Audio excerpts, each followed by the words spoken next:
Chapter 25. These are also the Proverbs of Solomon, which the men of Hezekiah king of Judah copied out.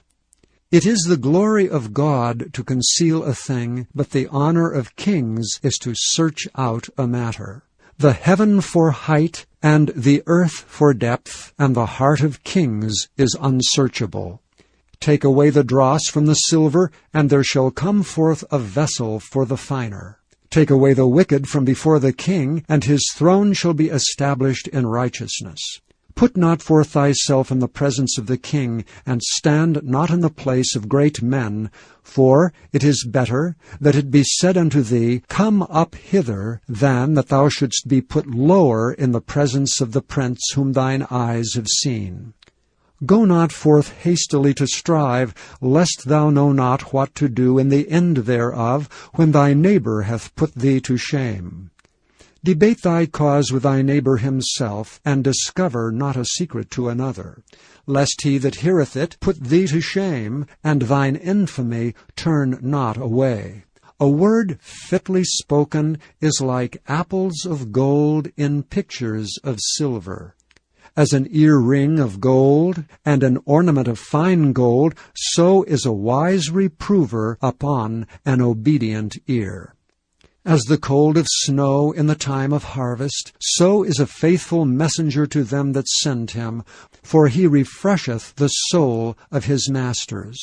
Whoso boasteth himself of a false gift is like clouds and wind without rain. By long forbearing is a prince persuaded, and a soft tongue breaketh the bone. Hast thou found honey? Eat so much as is sufficient for thee, lest thou be filled therewith and vomit it. Withdraw thy foot from thy neighbor's house, lest he be weary of thee, and so hate thee.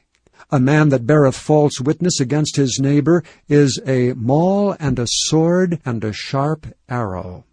Confidence in an unfaithful man in time of trouble is like a broken tooth and a foot out of joint. As he that taketh away a garment in cold weather, and as vinegar upon nitre, so is he that singeth songs to a heavy heart. If thine enemy be hungry, give him bread to eat, and if he be thirsty, give him water to drink. For thou shalt heap coals of fire upon his head, and the Lord shall reward thee.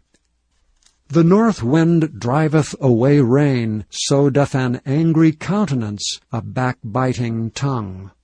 It is better to dwell in the corner of the housetop than with a brawling woman, and in a wild house.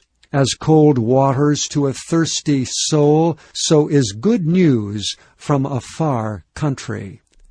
A righteous man falling down before the wicked is as a troubled fountain and a corrupt spring. It is not good to eat much honey, so for men to search their own glory is not glory. He that hath no rule over his own spirit is like a city that is broken down and without walls.